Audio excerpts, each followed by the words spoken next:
পড়াশোনার পাশাপাশি শখের বশে দুটি পার্সিয়ান বিড়াল পুষতে শুরু করেন খুলনার কলেজ ছাত্রী খাদিজা আলম।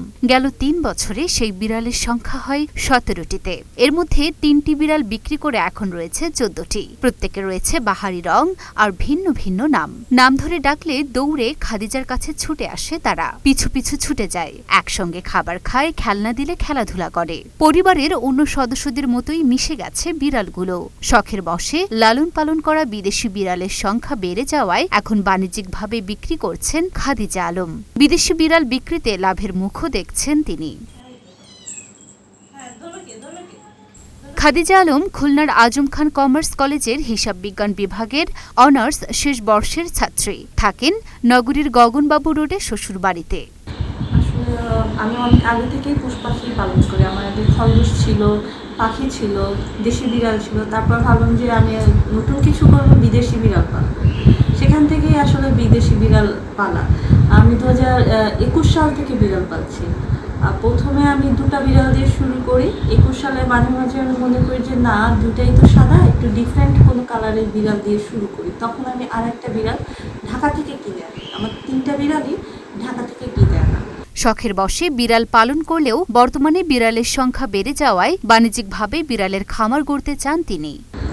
তখন আমার 3টা ছিল, এখন আমার 2024 সালে এসে টোটাল 14টা বিড়াল। এর আগে আমি 3টা বিড়াল সেল দিয়েছি। এখন আমার 14টা আছে। অ্যাডাল্ট আছে হচ্ছে 8টা, কিটেন আছে ছোট 6টা, আর নিউবর্ন একদম 2টা, একদম ছোট। এই ওদের বয়স প্রায় 15 দিন। ক্রেতার চাহিদা এখন একটু কম, আগে অনেক ছিল।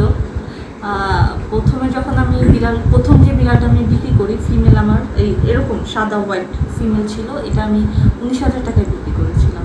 তারপর যেটা বিক্রি করি ওটাও ফিমেল ছিল 15,000 টাকা। আর রিসেন্টলি যেটা আমি বিক্রি করছি ওটা 12,000 টাকায়। এখন হচ্ছে সবাই পার্সিয়ান বিড়াল পালছে। পার্সিয়ান বিড়ালের চাহিদা আগের তুলনায় কম। খুলনাতে একটু পার্সিয়ান বিড়ালের চাহিদা কমে গেছে। বিদেশি বিড়াল পুষতে খরচ অনেক বেশি, তাদের যত্ন অনেক বেশি নিতে হয়। এরা মুরগি, মাছ, মাংস, কলিজা, ক্যাট ফুড খেতে অভ্যস্ত। এদের পিছনে মান্থলি আমার অনেক খরচ হয়। ভ্যাকসিন আছে, এদের ক্যাট ফুড আছে, ক্যান ফুড আছে। এরা মুরগি, মাছ, মাংস, কলিজা এগুলা খেতে অভ্যস্ত। এর জন্য এদের অ্যাডপশনে দিয়ে আসলে যারা নিবে তারাও যে এদের খুব ভালোভাবে টেক কেয়ার করতে পারবে এর তো কোনো নিশ্চয়তা নেই। আর এখন যেহেতু বিড়াল বাড়ছে, এরা ব্রিডিং করছে, তো আমি এটা হচ্ছে বিজনেসের পর্যায়ে নিতে চাচ্ছি। কারণ এত বিড়াল তো আমার পক্ষে আসলে রাখা সম্ভব হবে না।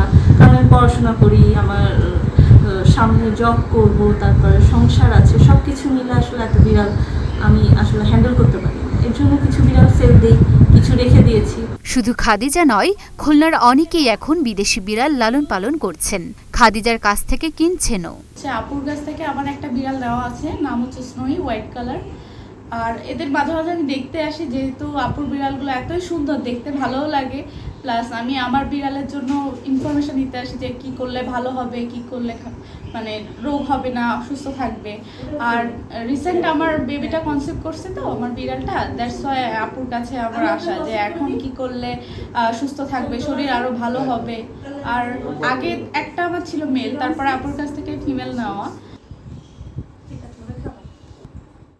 Luna Afroz, Nipa, Dhaka post.